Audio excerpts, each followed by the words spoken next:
저녁 드셨죠? 할렐루야. 저도 우리 강사 목사님 또 장로님 모시고 식사하고 왔는데요. 너무너무 마음이 기쁘고 참 감사했습니다. 우리 교회가 2009년에 4월달에 천리를 드리고 16년 반 정도 지났죠.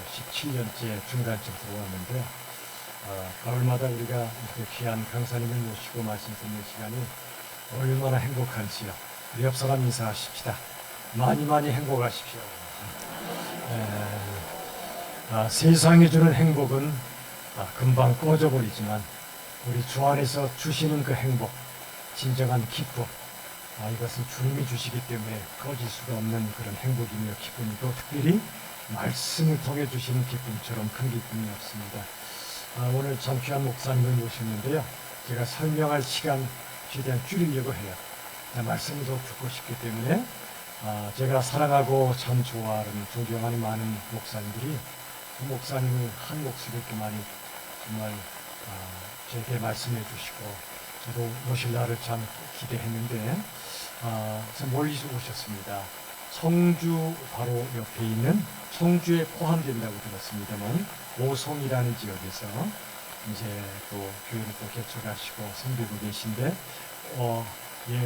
오송 행인교회입니다. 교회 이름이. 행인교회가 뭔지를 아까 여쭤보니까 이따 말씀 또 자세히 앞에 주시겠지만, 나그네 행인, 성경에 나오는 그 말씀을 통해 베드로를 통해 주셨던 나그네요 행인, 이런 의미에서의 의미도 있고, 또 행하는 사람, 행인, 이런 의미도 있다고 하셨습니다. 생각나는 게, 우리 교회가 개척되었을 때 여러분에게 제가 이런 말씀 드렸죠. 우리 교회 광야교회를 우리가 추구하자고. 광야교회, 안정된 어떤 편안한 교회가 아니라 광야교회, 성경에 말씀하는 교회 본질이기 때문에. 그리고 불편하게 삽시다, 이런 이야기를 제가 드렸는데 설마 다 잊지는 않으셨겠죠?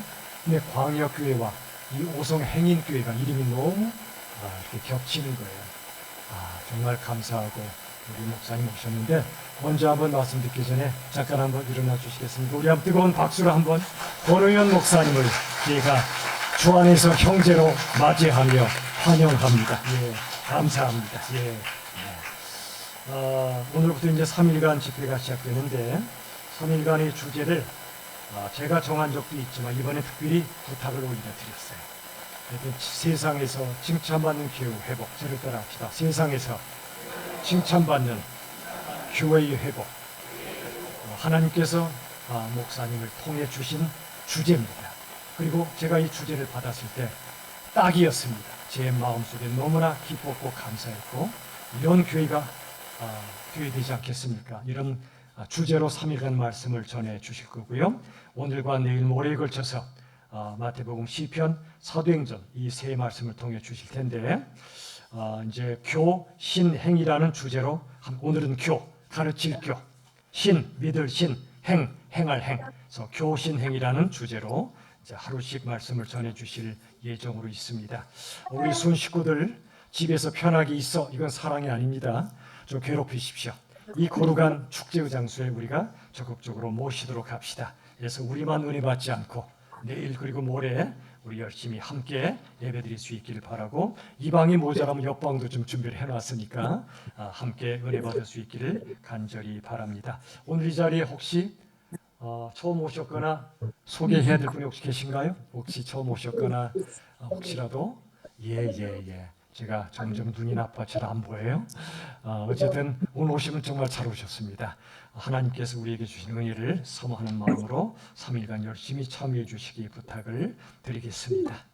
자, 이 시간 하나님의 말씀을 받들어 읽겠습니다. 오늘 주신 말씀의 본문은 마태복음 28장입니다.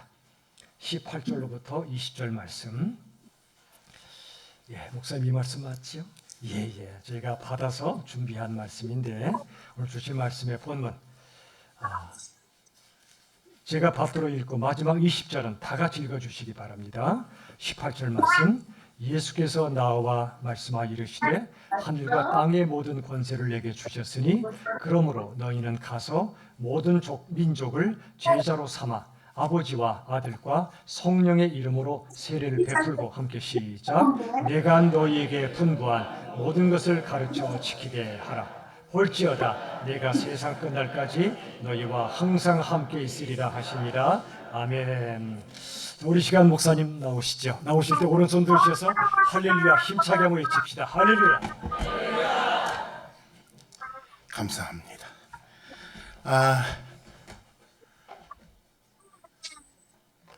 설교를 시작하기 전에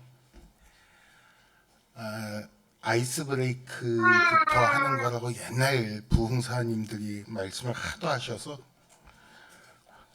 언제적 얘기냐면 81년, 82년 요맘때 얘기예요. 제가 한참 부흥에 쫓아다니던 중학생 때 얘기인데 잠깐 이상한 소리 좀 하고 설교를 시작할까 합니다. 무슨 얘기냐 하면 이런 거예요. 제가 보시다시피 장동건, 정우성처럼 생기지는 않아서 그런 거 기대하시는 분 없죠? 얼마나 다행인지. 그렇게 생기지는 않아서 어떤 분들은 얼굴 보기가 부담스러운지 일단 눈을 딱 감고 팔짱을 이렇게 끼고 그리고 이러고 가만히 오디오에 집중하시다가 격하게 공감을 하세요. 이런 분들은 절대로 말썽이 없어요. 그래서 굉장히 다행스럽게 생각을 하는데 어떤 분들은 제가 무슨 소리를 하나 이러고 열심히 쳐다보시는 분들 있으세요.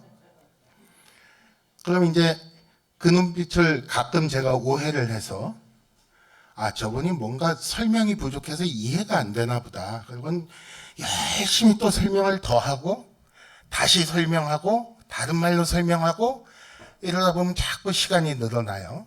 이제 점점 이렇게 흥분하죠.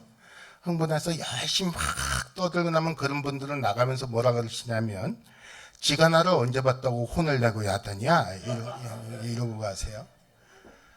절대 혼내는 거 아니에요. 근데 그래도 혼나는 것 같아서 기분이 나쁘시면 어떻게 해야 되느냐? 기분이 나쁘다는 얘기는 말씀 듣고 뭔가 찔렸다는 얘기거든요. 그 찔린 티를 내시면 지는 거예요. 절대 찔린 티를 내시면 안 돼요. 어떤 분들 첫날을 듣고 둘째 날 안 오세요. 기분이 상해서. 근데 그러시면 안 돼요. 다 알잖아요, 서로. 어제 왔는데 오늘 안 나왔대. 아이고, 어제 뭔가 듣고 찔렸던 거야. 이렇게 되니까 절대 내일 빠지시면 안 돼요. 어떻게 하셔야 되느냐? 첫날은 뜨거운 맛이고, 둘째 날은 매운 맛이고, 셋째 날은 쓴 맛이니까 나만 먹을 수 없다. 너도 맛 좀 봐라. 그러고는 오늘 안 오신 분께 전화를 열심히 하셔야 돼요. 그래서 내일은 더 많이 오시고 모레는 더 많이 오시고 해야 내가 찔렸다는 걸 들키지 않을 수가 있어요.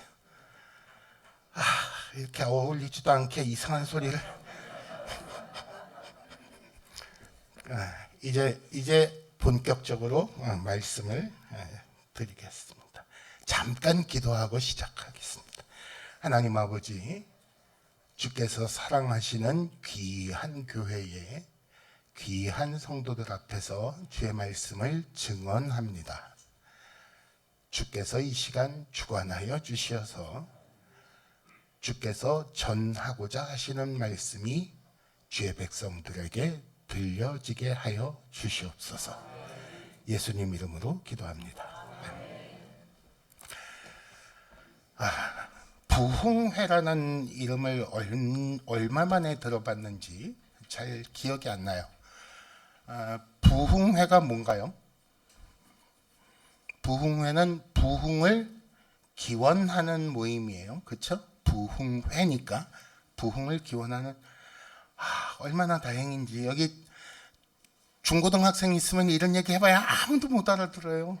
근데 얼마나 다행인지. 부흥회는 부흥을 기원하는 모임이에요.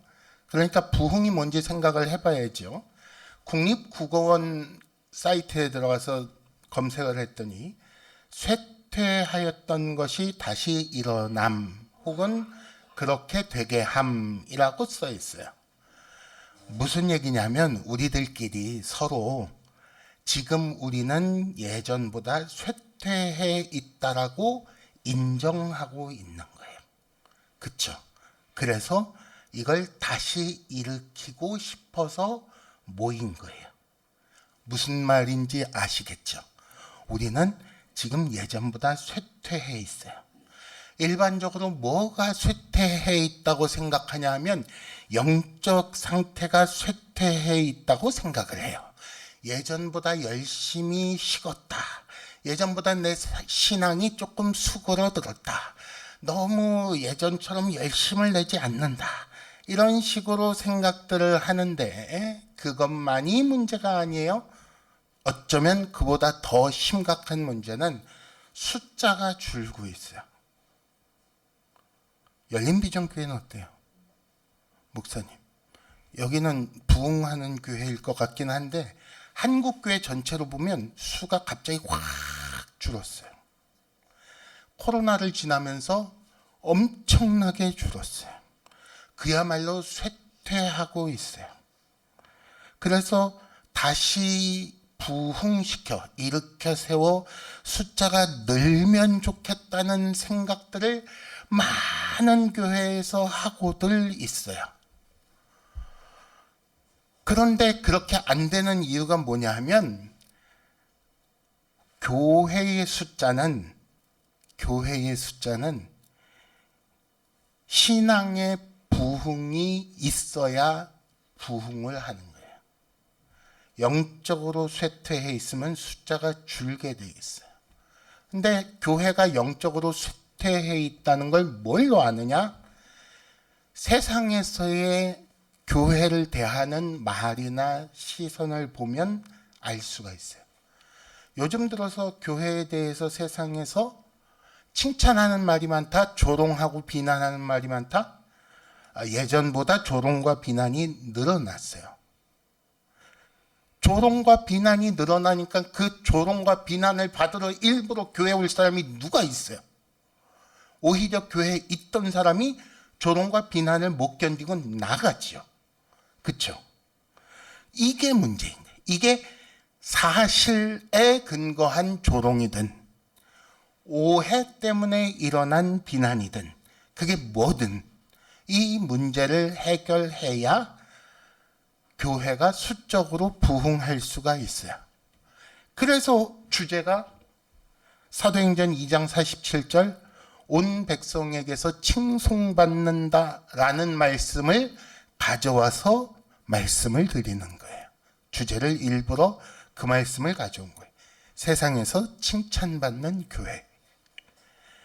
이게 어디서부터 와야 된다고요?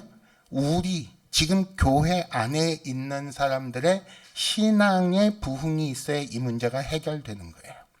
그런데 이걸 우리끼리의 욕심이라고 치부할 수가 없어요. 마태복음 다시 오늘 본문 마태복음 28장 18절부터 보면 예수님께서 이렇게 말씀하세요. 하늘과 땅의 모든 권세를 내게 주셨다라는 말은 무슨 말이에요? 예수님께서 하늘과 땅의 왕이라는 얘기예요. 그렇죠? 온 세상 모든 것을 다스리시는 왕으로서 예수님께서 명령하시는 게 19절 처음에 그러므로 나에게 권세를 주셔서 내가 왕이 됐으니 그러므로 너희에게 명한다. 너희는 어쩌라? 가서 모든 민족을 제자로 삼으라 라고 명령을 하셨어요. 그러니까 우리는 왕의 명령을 따라 모든 백성을 제자로 삼아야 할 의무가 있는 거예요. 온 세상을 통치하시는 왕이신 예수께서 그 백성들에게 주신 명령에 우리는 충성하고 복종하는 게 필수인데 그래서 나가서 전하려고 보니 세상이 뭐를 하고 있더라? 점점 조롱과 비난이 늘어나고 있으니 곤란하더라. 이 문제를 어떻게 해결할 거냐를 얘기를 해야겠다라는 거예요. 먼저 용어를 좀 정리를 하고 넘어갑시다. 교회 부흥이라 그랬는데 교회가 뭐예요?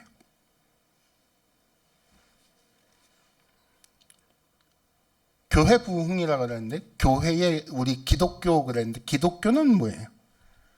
그 전에 교회 기독교 전에 종교는 뭐예요? 종교가 뭐예요?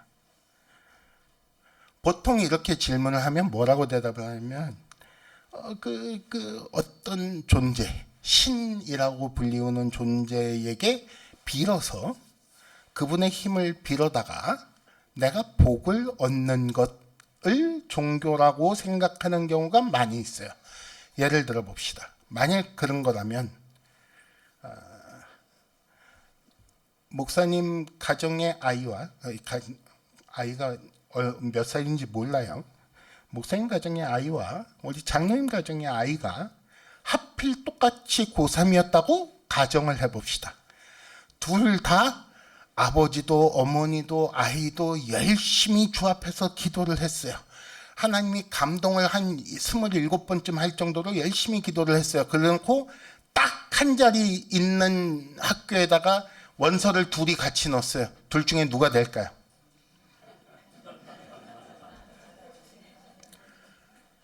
보통 이렇게 얘기를 하면 뭐라고 답이 나오냐 하면 둘 중에 공부 열심히 한 놈이 되지 라고 답을 해요. 그렇죠? 사실은 그게 진짜 답이에요. 그러면 종교는 노력이에요? 종교의 힘을 빌어서 신의 힘을 빌어서 내가 복을 얻겠다고 그 힘을 땡겨오는 게 기도라고들 생각을 하고 있는데 두 집에 아버지 어머니 애까지 다 열심히 그 힘을 땡겨왔는데 둘이 붙어보니까 누가 이겼다? 열심히 노력한 애가 이겼다. 그러면 종교는 노력이에요? 이상하죠. 그러니까 기독교는 그게 아닌 거예요. 종교는 그게 아니라고요. 그래서 제가 어떻게 결론을 내렸냐. 오늘 설교 제목이 교예요. 가르칠 교, 가르침 교라는 교자예요. 교라는 것은 무엇이냐? 어떤 종류의 가르침을 그것이 옳다 여기고 배워서 믿고 따라 사는 것을 교라고 하자라고 설명을 드리는 거예요. 그게 사전에 그렇게 나와 있다는 얘기가 아니고 제가 그렇게 설명을 만들어 본 거예요. 그렇게 되면 그 교는 반드시 뭐와 뭐가 따라온다? 신과 행이 따라올 수밖에 없는 거예요. 그 교에 대한 믿음이 없이 어떻게 그 교를 따라 살 수가 있겠어요? 그 교에 대해서 배우고 믿는 사람이 어떻게 행하지 않을 수가 있어요. 그러니까 교는 언제나 신과 행이 따라오는 거예요. 그걸 요구한다고요. 그래서 교, 신, 행은 사실은 하나로 갈 수밖에 없는 거예요. 만약에 기독교라는 교회 그 가르침 중에 꼽아보니까 한 10개 되는데 그중에 나는 5개는 찬송하지만 5개는 수긍할 수 없어. 이건 안 따라올 거야. 이렇게 되면 어떻게 돼요? 그걸 뭐라고 부르냐면 이단이라고 불러요. 그렇죠? 기독교 교리 중에 5개는 수긍하겠는데 5개는 못 믿겠어. 예수가 하나님이라고? 하나님이 있다는 건 믿는데 예수가 하나님이라는 건 못 믿겠어. 이래버리면 뭐가 되는 거예요? 이단이 되는 거예요. 그러니까 교에 대한 신과 행은 언제나 100 갈 수밖에 없어요. 믿는데 10가지를 다 믿는데 행하는 건 3가지만 하면 훌륭한 신자가 아닌 거죠. 그러니까 이번에 3가지 말씀 중에 점점 갈수록 독한 말씀이 나올 것이고 여러분들은 점점 화가 많이 날 거예요. 큰일 났어요. 그렇다고 안 나오면 어떻게 된다고요? 찔리는 게 있는가 보다 그러고 다들 그러니까 빠지시면 안 돼요. 근데 그렇게 교를 정의를 하고 설명을 하고 보니까 종교라는 게 있어요. 종교는 뭐냐면 마루종자, 이게 꼭대기라는 종갓집이라는 종자예요. 무슨 얘기냐면 특정한 하나의 교를 다른 여러 개의 교보다 우선한 걸 종교라고 불러요. 그렇게 되면 예를 들면 이런 거예요. 어떤 사람은 시간을 써서 돈을 벌고 어떤 사람은 돈을 써서 시간을 버는 사람이 있을 수 있어요. 그렇죠? 둘이 붙으면 누가 이겨요? 둘이 절대 아무도 안 져요. 돈을 써서 시간을 벌어야지 하는 사람과 시간을 써서 돈을 벌어야지 하는 사람은 절대로 타협할 수가 없어요. 종교는 그래서 항상 배타적일 수밖에 없어요. 종교가 서로 화합을 한다? 웃기는 소리예요. 이건 말도 안 되는 소리예요. 그렇기 때문에 종교는 언제나 자기 교회만 충성하게 돼 있어요. 그래서 그런 교를 따르는 사람들이 모이는 모임을 교회라고 부르는 거예요. 이건 사전에 그렇게 나온다는 게 아니고 제 설명이에요. 그런 모임을 교회라고 부르면 좋겠다라고 설명을 드리고 있는 거예요. 그래서 우리는 어떤 모임? 기독교회. 기독, 그리스도의 교, 가르침을 옳다 믿고 그것을 따라 살기로 작정하고 모이는 사람들의 모임을 기독교회. 다른 데는 부처의 가르침을 따르는 사람들은 불교죠. 거긴 불교회라고 아마 부르면 좋을 것 같아요. 여태 열심히 설명하는데 이런 설명이 정말 성경적인가? 우리는 기독교회니까 우리 교의 가르침을 집대성해 놓은 성경을 근거로 이게 옳은지를 확인을 해야겠죠. 그러니까 여기서 확인을 해봅시다. 갈라디아서 6장 6절을 보니까 이런 말씀이 나와요. 굳이 안 찾으셔도 돼요. 찾을 시간이 없어요. 갈라디아서 6장 6절에 보면 이렇게 말씀이 나와요. 가르침을 받는 자는 말씀을 가르치는 자와 모든 좋은 것을 함께 하라라는 말씀이 나와요.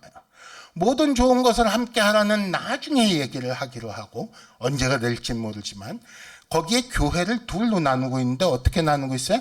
가르침을 받는 자와 말씀을 가르치는 자로 나누고 있어요.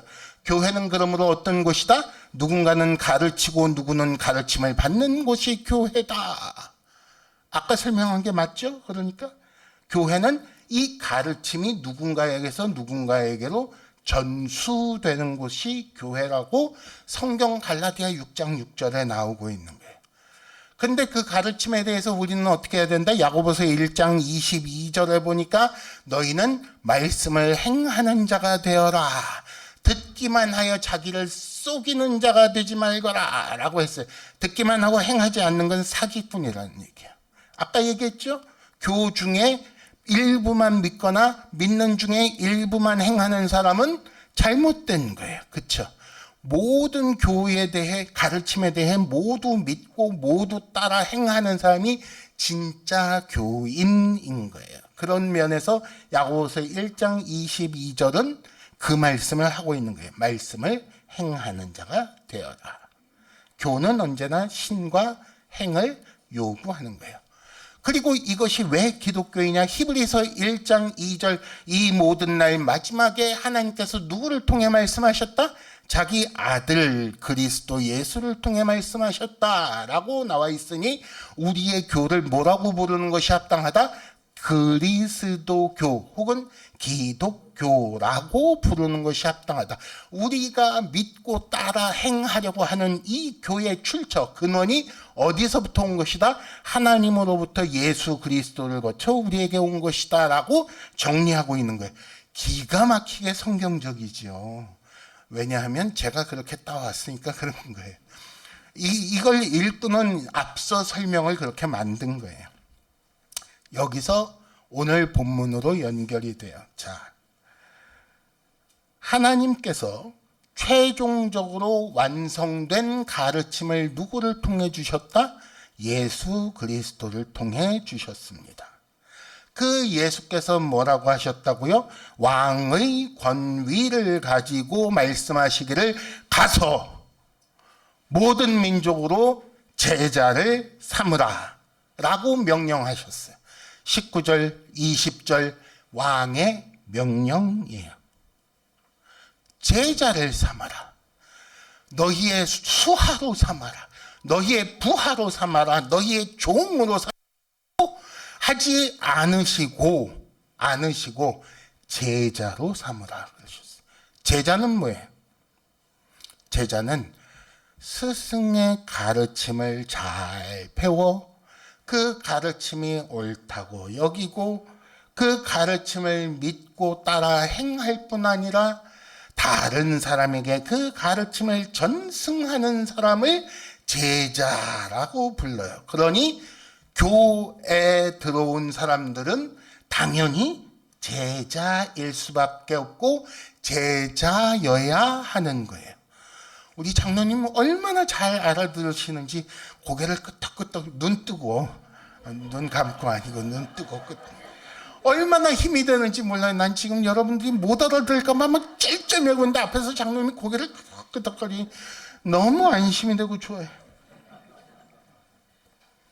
그러니까 예수님의 가르침, 오늘 본문에 나오는 예수님의 명령을 해석하면 이렇게 되는 거예요. 기독교, 그리스도의 가르침을 먼저 받은 너희가 잘 배우고 그것을 믿고 그대로 행할 뿐 아니라 그것을 누군가에게 전수하거라 라고 명령한 거예요. 그래서 그 가르침을 이렇게 책으로 남기게 하셨어요. 이걸 뭐라고 부른다? 경이라고 부른다. 경. 기독교의 경은 성경이라고 부르고 불교의 경은 불경이라고, 경자가 그렇게 나오는 거예요. 그러니 경이 언제나 우리의 신과 행에 있어서의 근본이자 기준이 되어야 하는 거예요. 여기 나오지 않은 얘기를 가르치려고 하거나 여기에 나온 얘기를 믿지 않으려고 하거나 하면 기독교인일 수 있다 없다? 없다. 우리는 언제나 교회의 일이나 교회의 가르침이나 교회의 행함에 있어서 기준을 어디에 두어야만 한다? 여기에 두어야만 한다. 여기 나오는 대로 믿고 여기 나오는 대로 행하는 것이 우리에게 기준이다. 자, 지금까지 나온 얘기를 짧게 정리를 해봅시다. 기독교는 그러므로 그리스도의 가르침, 그리스도에 관한 가르침이나 그리스도께서 주신 가르침이나 어쨌든 그리스도의 가르침을 믿고 따라 사는 것이 기독교이고, 교회는 그렇게 그리스도의 가르침을 믿고 따라 살기로 작정하고 들어와 있는 사람들, 즉 제자들의 모임이 교회입니다. 이 건물이 아니고, 그러니 건물 없이 하는 열린 비전교회는 정말 교회가 뭔지 알고 계시는 거예요. 여러분들 정말 똑똑한 거예요. 어떤 교회는 예배당 건물 지어놓고 이게 성전이고 이게 교회라고 주장하는 어리석은 사람들이 있는데, 여기는 정말 똑똑하신 분들이 모인 거예요. 예배당을 그 건물을 교회라고 안 부르는 것만 해도 여러분들은 상위 1%예요. 그리고 그 교인은 제자로서 왕이신 예수의 명령을 따라 믿고 따라 행하는 삶을 사는 사람들이 교인, 제자이고, 그렇게 살 뿐 아니라 다른 사람, 예수님의 명령에 의하면 모든 민족을 제자로 삼기 위해 이 전승하는 일에 책임감을 느끼고 노력하는 사람들이어야만 하는 거예요. 그렇게 되면 자연스럽게 뭐가 해결됐어요? 목사님과 장로님이 아들 갖고 누가 붙느냐 싸우는 일이 해결이 됐어요. 그렇죠? 그건 의미 없는 얘기예요. 기독교는 그런 거랑 상관이 없어요. 어떤 힘 있는 존재에게 빌어 그를 흡족해 하여 나의 복을 누리고 내가 안위를 누리는 것과 상관없는 게 기독교예요. 자, 그런데 이런 교회에 대해 사람들이 관심을 가지고 들어와 교인이 되고 제자가 되려면 먼저 뭐가 있어야 될까요? 교회 내용이 세상에 교 밖에 있는 사람들에게 그것 들어보니 믿고 따르면 행복하겠는걸? 이라는 생각을 줄 수 있어야 돼요.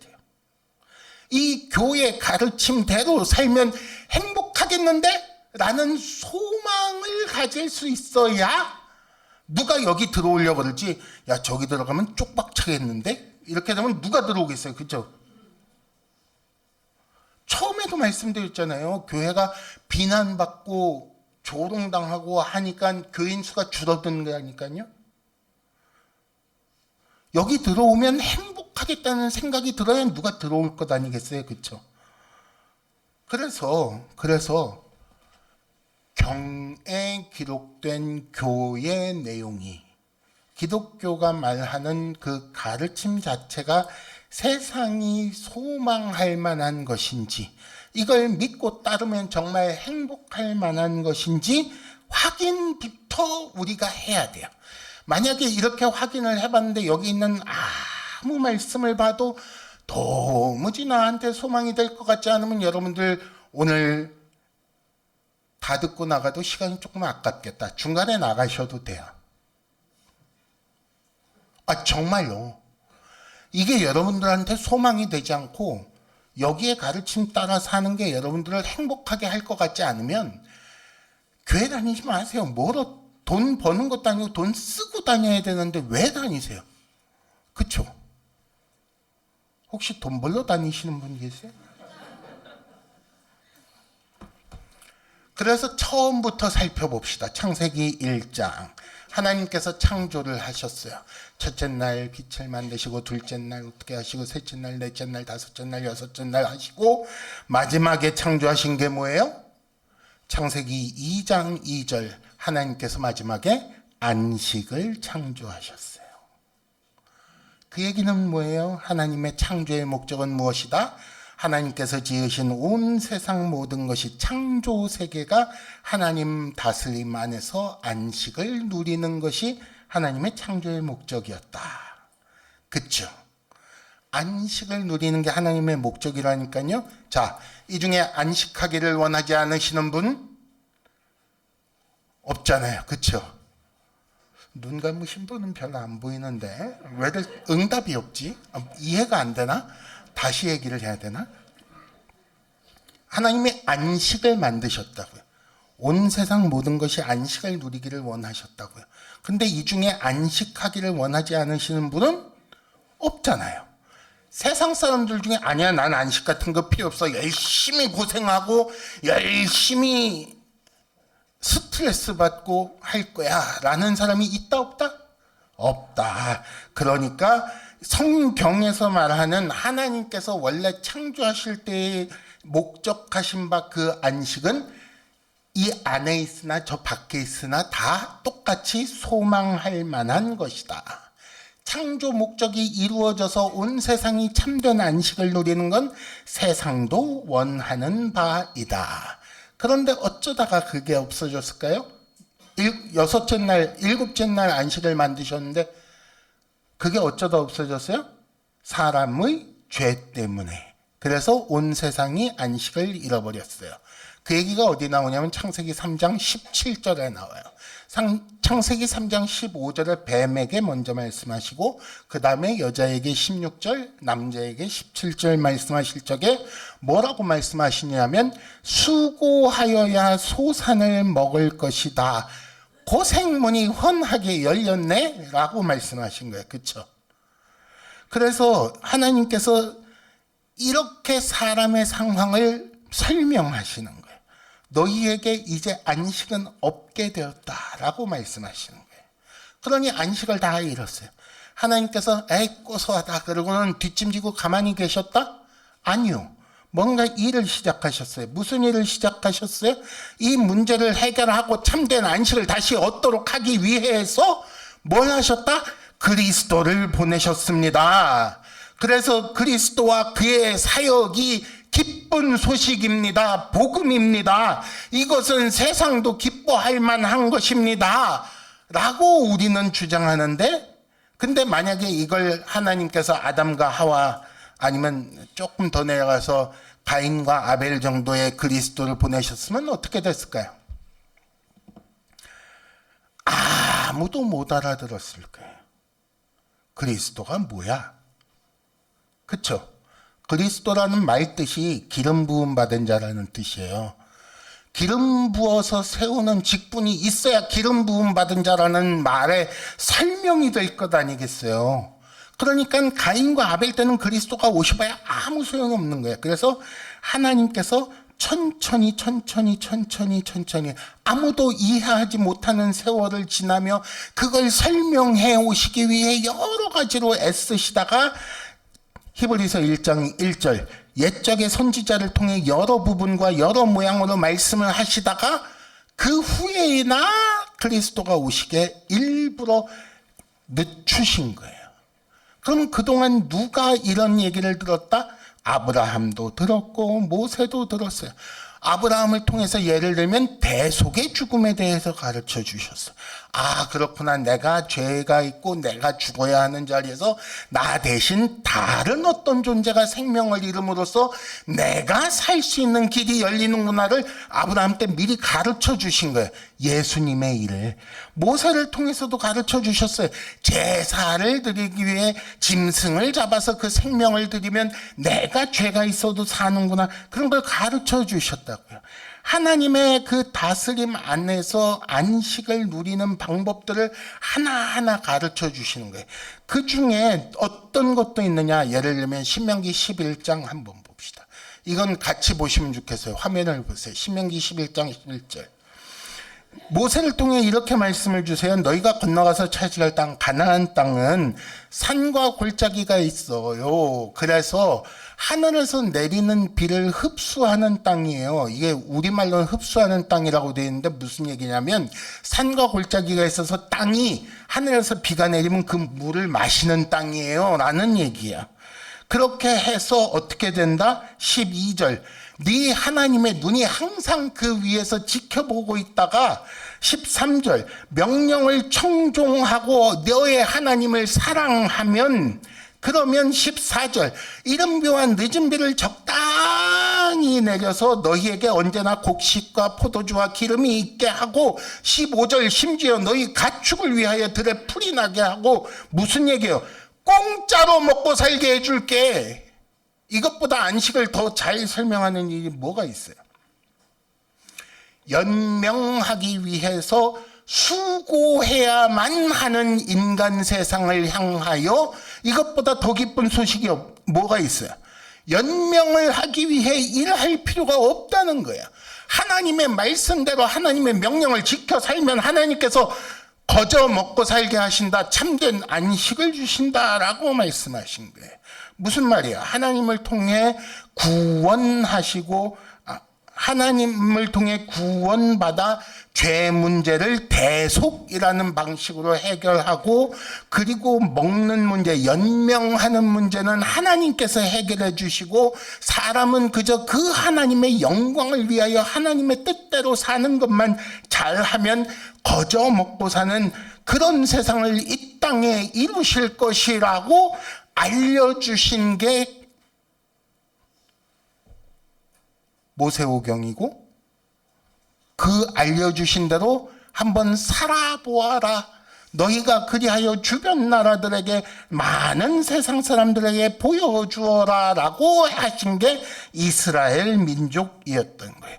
온 세상 모든 사람들이 소망하는 참된 안식을 오직 그리스도 안에서 얻을 수 있다는 거를 알려주시기 위한 밑작업들을 그렇게 해오셨다고요. 교회는 이 가르침을 그대로 믿고 따르는 방식으로 뭘 추구한다? 참된 안식을 추구하는 사람들의 모임이 교회인 거예요. 여기 있는 사람들은 어떤 식으로 안식을 추구한다고요? 로또를 매주 한 번씩 22번 맞아가지고 부자가 되어 안식을 추구하는 게 아니라고요. 여기 있는 사람들이 추구하는 안식은 그게 아니라고요. 하나님 뜻대로 살고 하나님만 섬기면 하나님께서 알아서 먹고 사는 문제를 해결해 주시는 기가 막히는 세상을 소망하며 그걸 추구하는 사람들의 모임이고, 이렇게 얘기하면 저 공짜를 좋아하는데 웬일로 머리가 안 벗어졌을까 이러고 보시는 분들 계실 텐데 그 얘기 아니에요. 조금만 더 들어보세요. 이해가 되세요? 우리는 그런 사람들이라고요. 그러니 예수께서 제자 삼으라, 제자가 되도록 하라 라고 하실 적에 우리는 뭘 하는 거냐면 이 사람들을 어떻게든 유혹해서, 거짓말을 해서라도 열심히 유혹해서 이 사람들을 끌고 오는 게 아니에요. 그건 신천지가 잘하는 짓이지.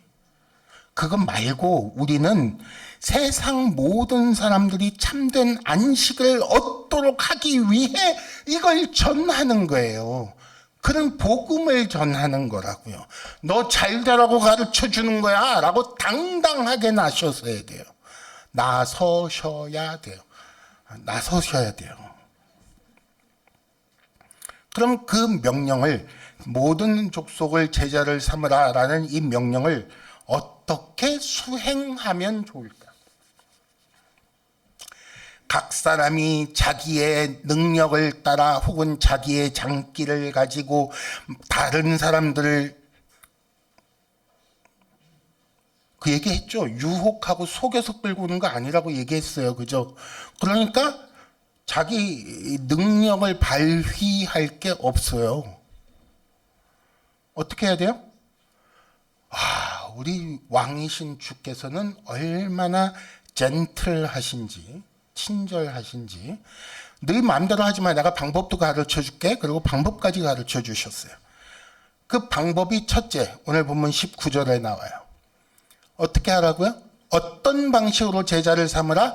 아버지와 아들과 성령의 이름으로 세례를 주는 방식으로 제자를 삼으라. 자, 여기서 질문. 여러분들 지나가다가 길에서 만나는 아무나 붙들고, 여보시오, 우리 주께서 아버지와 아들과 성령의 이름으로 세례를 주라고 하셨으니 내가 지금 당신에게 세례를 주겠소. 받으시오. 그리고 머리에다 물을 쫙 부으면 어떻게 된다?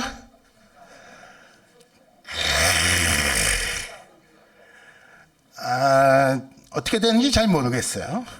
어떻게 되는지 잘 모르겠어요. 당연히 거부하죠. 왜 거부할까? 왜 거부할까? 모르니까. 뭘 몰라요? 아버지가 누구고 아들이 누구고 성령이 무엇인지 누군지 모르니까. 이해가 되세요? 모르는데 어떻게 세례를 받아요? 받아들일 수 있어야 받을 거 아니에요. 받아들일 수가 없잖아요. 무슨 아버지의 이름, 우리 아버지 이름, 너희 아버지 이름 이러고 달려들면 뭐라고 설명하실 거예요? 그렇죠? 아들의 이름이라고, 난 아들이 없는데, 난 딸밖에 없는데 이러면 뭐라고 설명하실 거예요? 아버지와 아들과 성령의 이름으로 세례를 주라라고 명령하신 거를 잘 생각해 보세요. 어떻게 해야 돼요? 아버지는 누구고 아들은 누구고 성령은 누구신지, 어떤 분이시며 무슨 일을 하셨는지 알아야죠. 그렇죠? 근데 왜 아버지와 아들과 성령으로 세례를 주는 게 아니라 아버지와 아들과 성령의 이름으로 세례를 줘야 돼요? 왜 이름이에요? 여기서 늘 사용하는 예화가 드디어 등장합니다. 여러분들 학창 시절에 어떤 선생님이 이렇게 출석부, 그때는 이거보다 길었죠? 이만큼 길었어요. 출석부를 이렇게 탁 들고 이러고 다니다가 복도에서 떠드는 애들이 있으면 이거 갖고 탁탁 때렸으면 이 선생님은 그날부터 이름이 뭐가 된다? 출석부가 된다. 그쵸? 이게 이름이에요.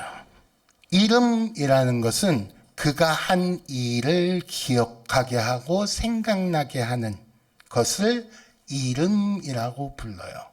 우리가 잘 아는 아버지 하나님의 이름 여호와 이레, 기억하시죠? 여호와 이레 무슨 말이에요? 하나님께서 아브라함이 이삭을 바치려고 하자 아브라함 잠깐 멈춰, 이삭을 죽이지 마라. 그리고 미리 예비해 두신 양을 찾게 하셔서 제사를 드리게 하시죠. 여호와께서 준비하셨습니다 라는 말이 여호와 이레라고 우리는 알고 있지만, 사실은 그 여호와 이레라고 하면 그 안에 뭐가 있다? 아브라함에게 이삭을 바치라 라고 명령하실 때부터 그 사흘 동안 아브라함이 이삭을 데리고 종 둘을 데리고 나귀에다가 나무 짐을 싣고 사흘 내내 가서 그 산을 보고 종들에게 너희는 여기 머물러 있으라 그러고 아들과 둘이서 단둘이 올라갈 때의 그 쪼여오는 마음을 다 포함한 게 여호와 이레라는 이름 아니겠어요? 그렇죠? 아버지와 아들과 성령의 이름으로라고 할 때 그 이름은 뭐가 된다? 그러므로 아버지 하나님께서 하신 일이 무엇이고, 아들 예수 그리스도께서 하신 일이 무엇이고, 성령께서 하시는 일은 무엇이고, 그 일을 알아야 그 이름으로 세례를 줄 것 아니겠어요? 거기다 더하여서 세례가 뭔지 아는 사람이 얼마나 된다? 사실은 교회 다녀본 사람밖에 모른다. 이 중에도 세례가 뭔지 정확히 모르는 사람이 있을 수 있다. 그러므로 세례가 뭔지, 이걸 왜 받는지 알아야 받을 것 아니겠어요? 이걸 열심히 가르치고 배워야, 그래야 아버지와 아들과 성령의 이름으로 세례를 줄 수 있는 거예요. 이걸 풀어서 얘기하면 이렇게 되는 거예요. 우리의 신앙의 내용을 이루는 경의 가르침을 정리하여 요약하여 예수께서 뭐라고 말씀하셨다? 아버지와 아들과 성령의 이름으로 라고 표현하신 거예요. 그러니까 이걸 안 가르치는 교회는 부흥은커녕 날마다 사그라들 수밖에 없는 거예요. 부실하게 대충 가르쳐두고 세례 받아라 그러면 분명히 나중에 이 사람들이 어떻게 한다? 다른 교회 가가지고 목사님 저요 세례를 대충 받았는데요 다시 받으면 안 될까요? 저 여러 명 봤어요. 세례 다시 받겠다는 사람 아주 미치겠어요. 바른 신앙의 내용을 채우지 못하고 세례를 받으면 이렇게 된다니까요. 바른 신앙과 합당한 행함이 없는 거짓 신자들을 양산해내게 된다고요. 그러니 교를 받아들이지 않고 믿지도 않고 행함도 없고 제자답지도 않고 제자이지도 않고 그런 사람이 많은 데를 교회라고 부르기가 민망해지는 거예요.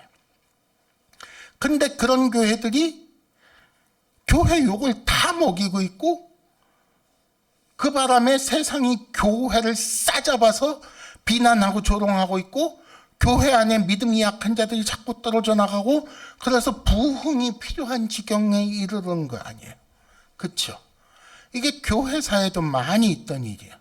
그러니 교회는 먼저 뭐부터 해야 된다? 교회 오면 아버지, 아들, 성령의 이름으로 세례를 주는 일 먼저 해야 되는 거예요. 아버지는 누구시고 아들은 어떤 분이시고 성령님은 어떤 분이신데 아버지는 무슨 일을 하셨고 성령께서는 무슨 일을 하셨고 아들께서는 무슨 일을 하셨고를 잘 가르쳐야 되는 거예요. 다르게 말해서 기독교 신앙의 내용을 잘 정리해서 가르치고 배우는 일이 교회 안에 핵심 사항 중에 하나인 거예요. 이게 없으면 교회는 반드시 무너지게 돼요. 세례 안 받으신 분, 우와 여긴 100%야. 세례 받은 사람 100%. 그럼 우리는 다 이건 다 아는 거니까 안 배워도 된다, 그죠? 그래요? 평생 배워야죠. 무슨 말씀이세요? 지금도 성경 보면 모르는 데가 많아가지고 미치겠어요. 저도 그런데 여러분들 저보다 많이 하시는 분이 여기에 몇 분이나 되실지 모르겠지만 여러분들 자신하시면 안 돼. 이게 저 가르쳐 주신 우리 교수님들도 종이가 헤어지고 실밥이 터지도록 성경을 봤는데 아직도 모르는 데가 있다고 한탄하시는 교수님이 계셨어요. 조병수 교수님이라고. 그렇게 어려운 다 알 수 없는 게 성경이에요. 그러니까 평생 배워야죠. 그러나 그 평생 다 배울 때까지 세례를 미뤄라는 얘기가 아니고 세례 받고도 열심히 배우셔야 돼요. 교회에서 이걸 잘 가르치고 열심히 배우는 교회를 좋은 교회라고 부르는 거예요. 이게 왜 중요하다고요? 우리의 교화, 우리의 경의 내용이 세상에 소망을 줄 수 있어야 하니까. 그러니까 이걸 배워야죠. 그렇죠? 우리가 안 배워서 우리의 신이 엉망이 되고 우리의 행이 엉망이 되면 세상에 소망을 줄 수 없으니까 예수님의 왕의 명령을 따를 수 없게 되니까 우리가 이걸 먼저 배워야만 하는 거예요. 그러면 그 다음 얘기를 해봅시다. 왜 우리의 교회의 신과 행이 세상에 소망을 주어야 한다고 말하는가? 세상에 까짓 소망을 안 주면 어떠냐? 우리끼리 잘 먹고 잘 살면 되지? 라고 생각하시는 분이 계실까 봐 그래요. 우리 교가 우리끼리 잘 먹고 잘 사는 걸로 처음부터 갔다면 여기 지금 이 자리에 있으실 분이 있다 없다? 없지요. 베드로가 입국 다물고 그냥 낚시질이나 그물이나 던지면서 살았으면 여기 누가 앉아 있겠어요? 사도 바울이 계속 유대교에 남아있거나 했으면 여기 누가 있겠어요? 너무 힘들어. 복음 전하러 어디까지 가야 된다고? 로마? 말이 돼? 거길 걸어서 어떻게 가? 안 가. 그리고 주저앉았으면 여기 성경에 이만큼 뭉태기로 빠졌을 텐데 어떡하실 뻔했어요? 이해가 되세요? 우리가 믿는 바의 내용들이 잘 전달되도록 해야 되니까, 그래서 많은 사람들에게 전수가 돼야 되니까 이 얘기를 하고 있는 거예요. 근데 세상 사람들은요, 맨날 성경 붙들고 우리 그 기독교의 가르침이 뭐라고 얘기를 해주면 이사야 53장이 어떻고 뭐 이런 얘기 백날 해봐야 아무 관심이 없어요. 세상 누가 교와 경을 먼저 접하는 사람이 있어요? 세상 사람들이 먼저 접하는 거는 항상 우리예요. 그렇죠? 세상은 교와 경에 관심이 없어요. 교인들의 신과 행을 먼저 접하게 돼 있어요. 그러니까 우리가 그걸 보여줘야 되는 거예요. 세상이 소망할 만한 참된 안식이 여기에 있다고 믿는 사람들이라면 그 참된 안식이 여기에 있다는 걸 보여줄 수 있을 만한 신과 행을 가지고 밖에 나가서 그걸 보여줘야 되는 거야. 말로 하는 건 사기꾼이에요, 사기꾼. 진짜 배기를 보여줘야 된다고요. 예수 안에 참된 안식이 있다는 거를 세상에 보여줘야 된다. 뭘로? 우리의 행으로, 우리의 삶으로.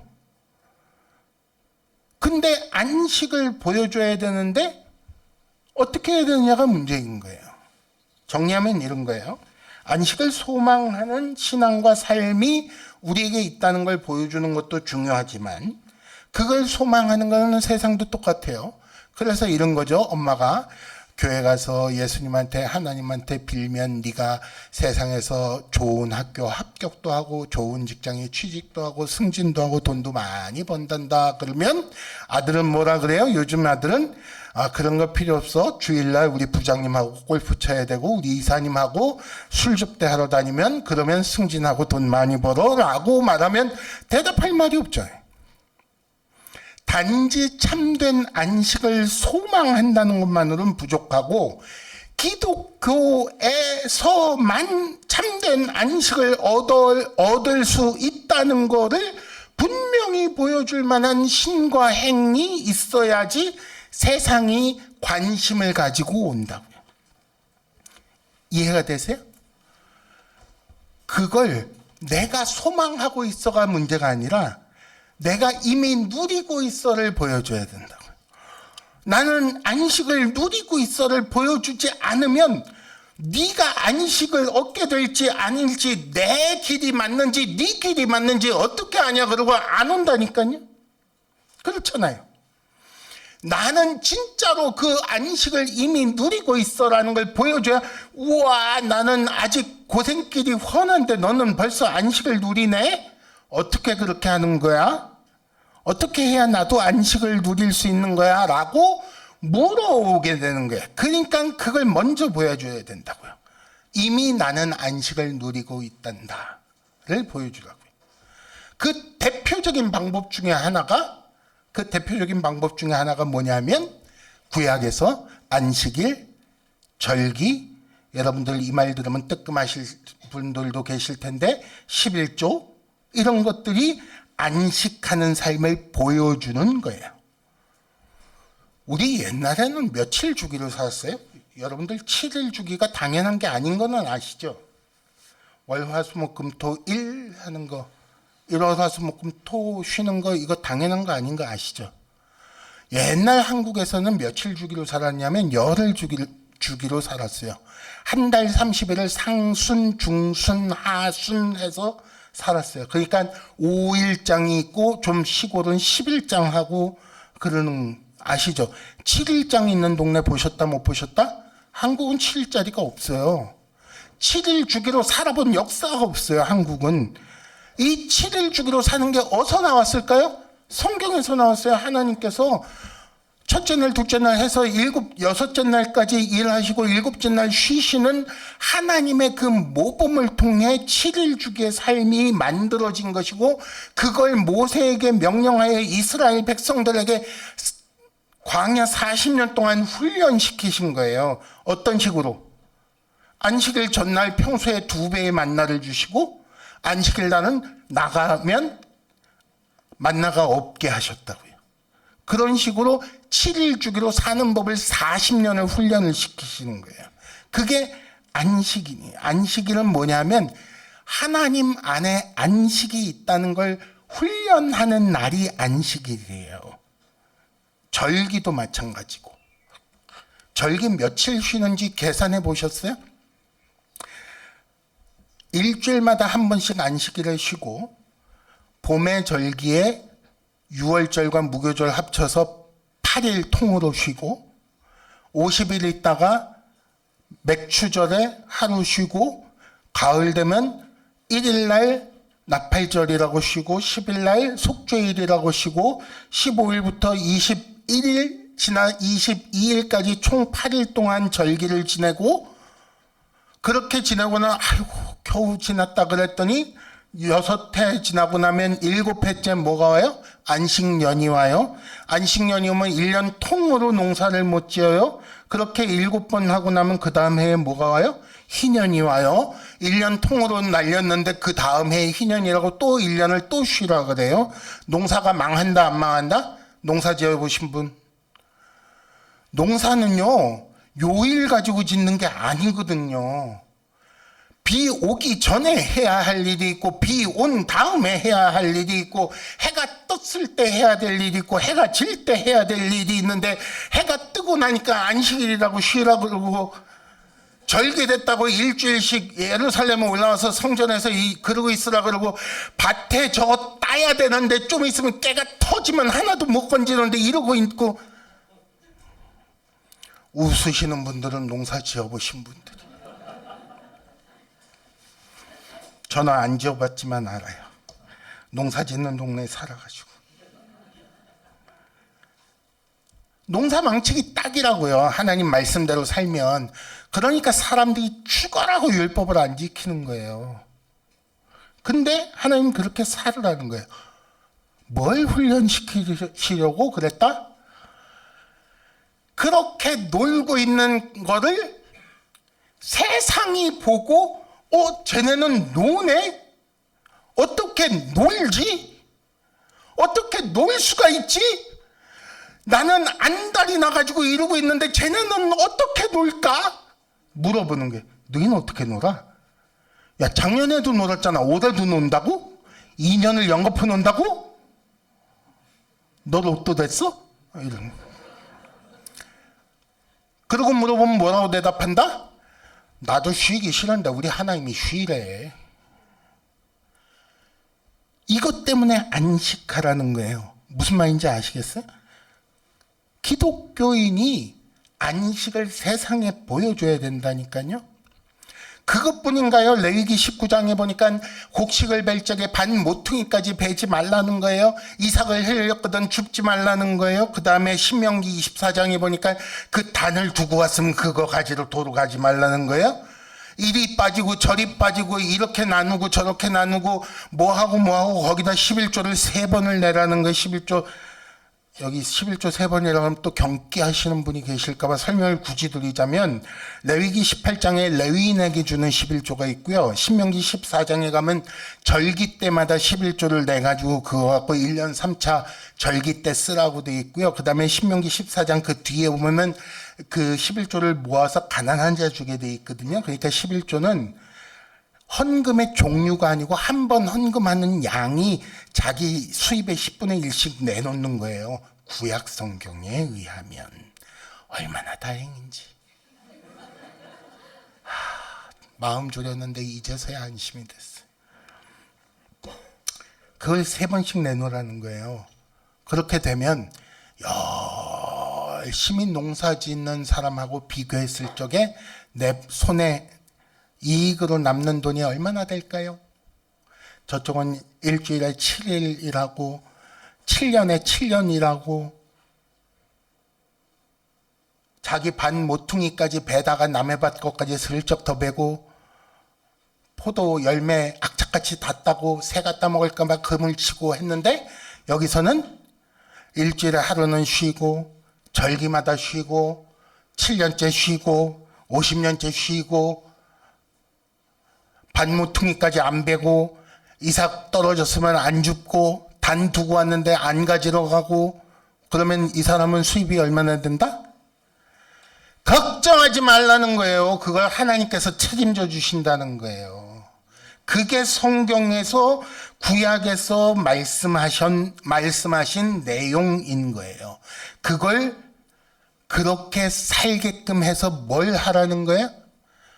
나는 그까지 먹고 사는 문제에 매여 있는 사람이 아니야. 그건 우리 하나님께서 알아서 하시는 거고 나는 오직 하나님의 영광을 위하여 살고 있어를 안식을 누리고 있음을 세상에 보여주는 삶을 살아라는 거야. 구약만 신약에도 그래요. 사도행전 2장 47절 우리 주제 성구죠. 온 백성으로부터 칭송을 받아서 구원받는 사람들이 날마다 더했습니다. 어쩌다 그렇게 됐을까요? 사도행전 2장 44절 모든 물건을 서로 통용하고 45절 재산과 소유를 팔아 각자 필요한 대로 가져가게 하고 해서 사람들이 칭찬하게 됐고 그래서 날마다 수가 늘어났다는 거예요. 이 얘기는 셋째 날 훨씬 더 자세히 말씀을 드릴 거예요.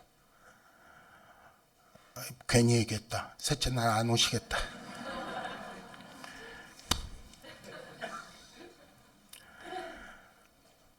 쉽게 이해가 되세요? 사도행전 얘기가?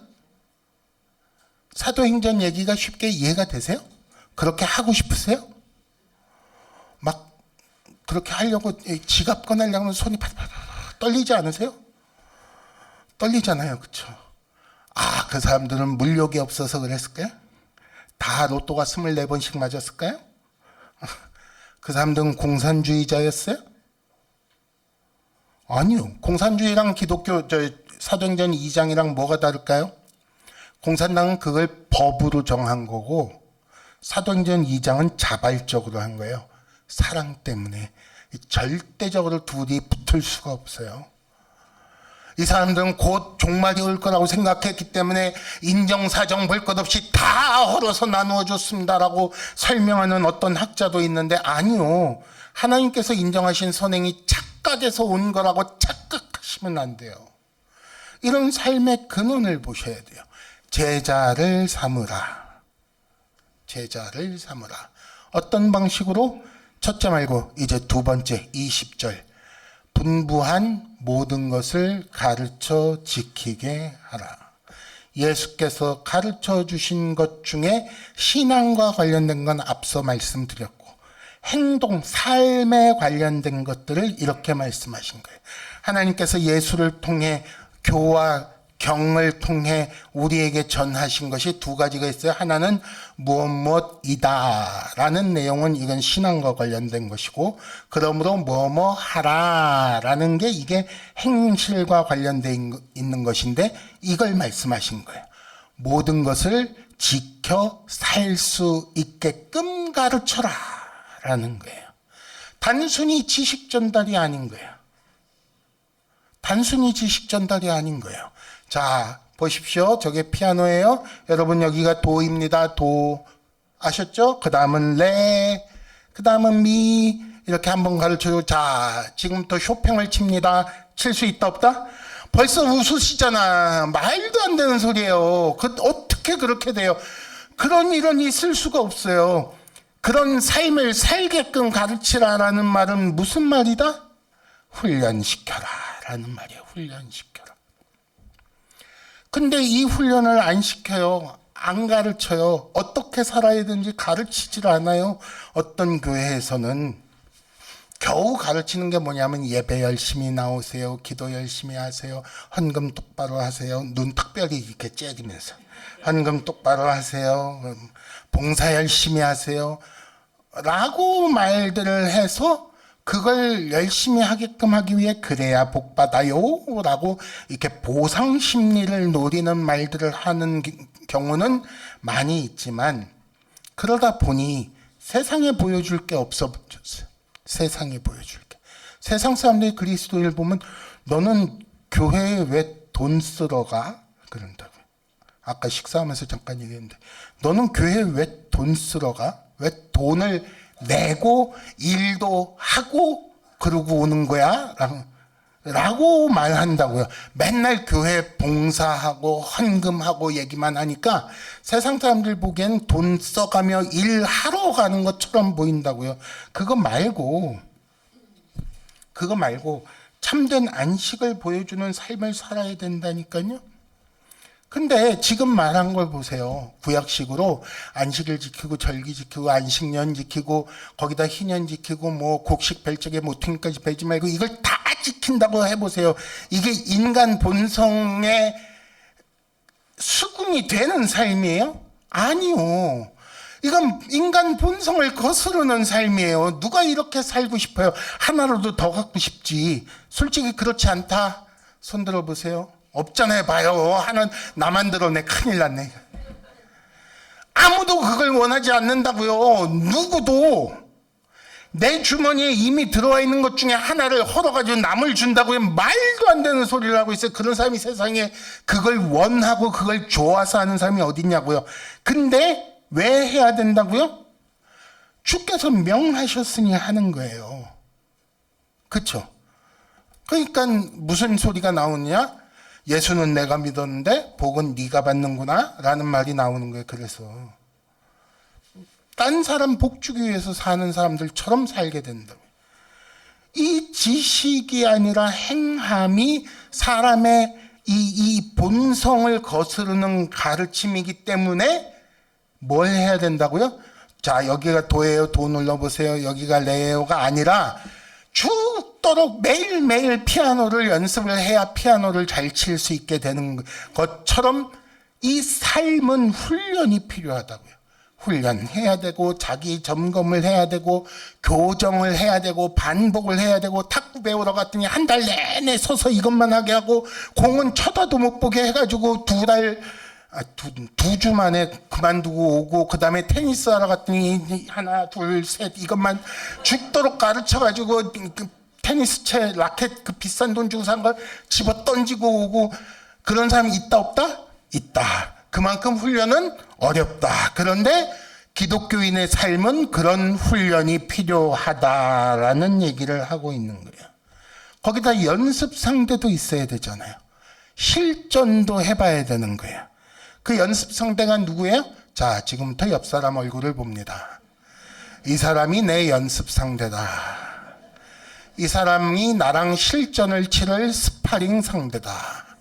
이 사람을 상대로 내가 이웃사랑을 연습을 해서 이웃사랑의 고수가 돼야겠다라고 하나님께서 골라서 앉혀주신 거예요. 그러니까 옆 사람 보라는데 안 보는 사람들이 있잖아요.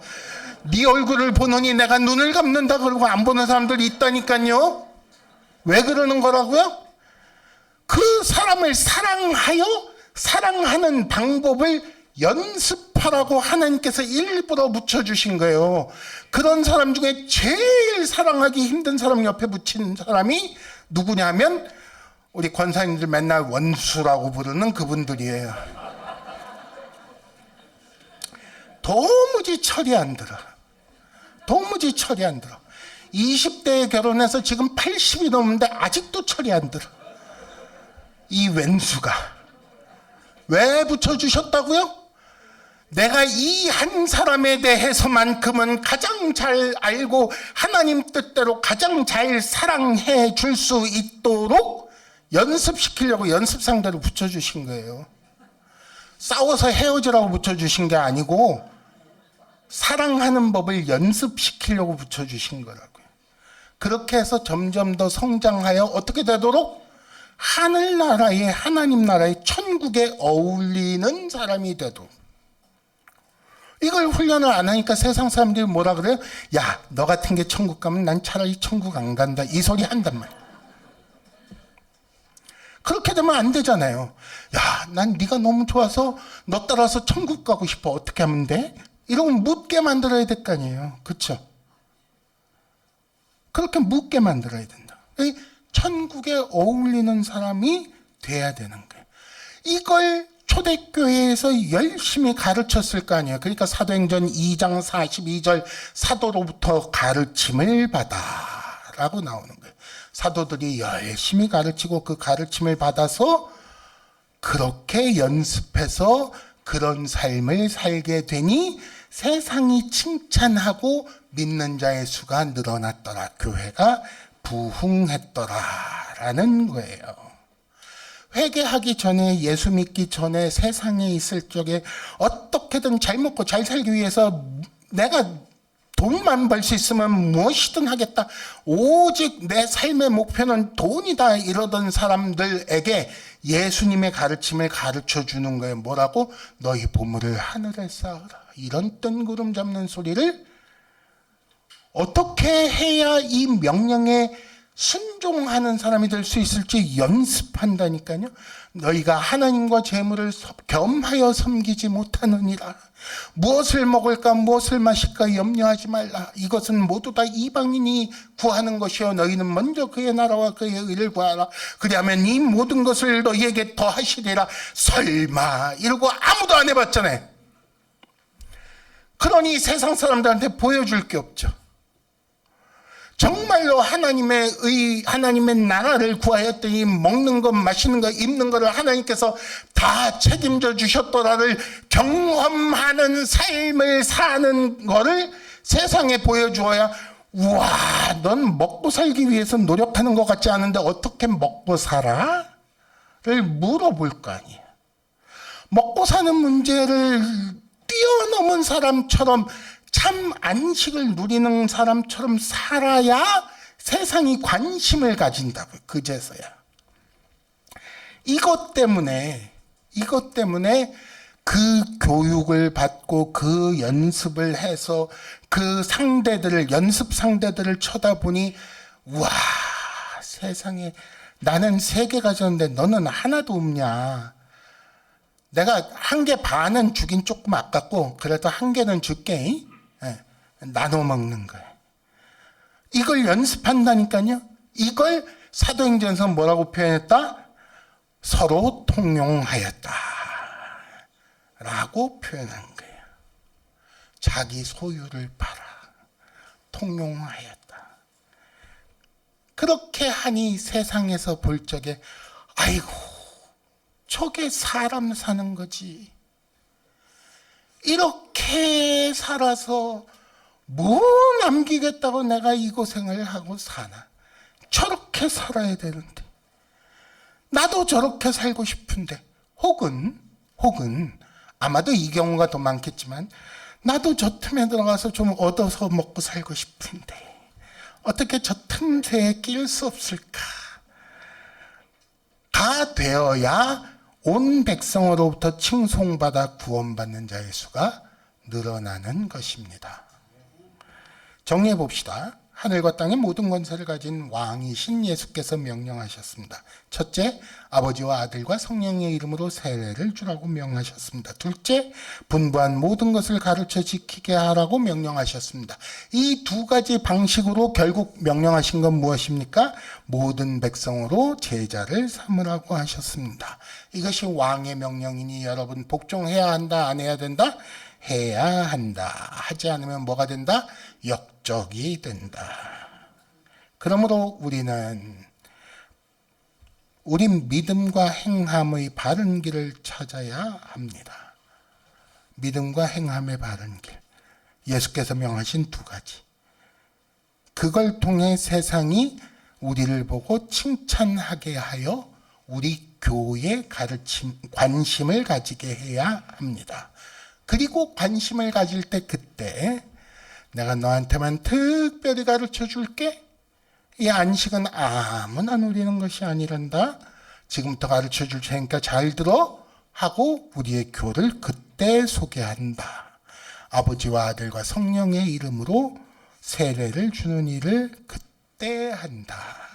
이것이 세상을 제자 삼는 방식입니다. 이 삶을 20절 하반절 살 수 있도록 그리스도께서 우리에게 이렇게 약속하셨습니다. 내가 세상 끝날까지 너희와 항상 함께 있겠다. 염려하지 말고 걱정하지 말고 내가 이렇게 살다가 죄 뜻대로 살다가 죽는 거 아닌가 굶는 거 아닌가 염려하지 말아라. 필요한 건 뭐든지 내가 다 공급할 테니 내 가르침대로 믿고 살아라. 기도하겠습니다. 하나님 아버지, 오늘 부흥의 첫 시간을 귀한 말씀 나누게 하시니 감사드립니다. 혹 종이 잘못 전한 거 있어도 주께서 특별한 은혜를 우리 성도님들에게 베풀어 주사 잘못된 것들 기억에서 지워주시고 주의 말씀을 잘 기억하게 하셔서 이 가르침을 믿고 따르는 우리 모든 백성들 되게 하여 주시옵소서. 그리하여 언제나 주와 동행하는 우리 열린비전교회 성도들 되게 하여 주시옵소서. 예수님 이름으로 기도합니다. 아멘.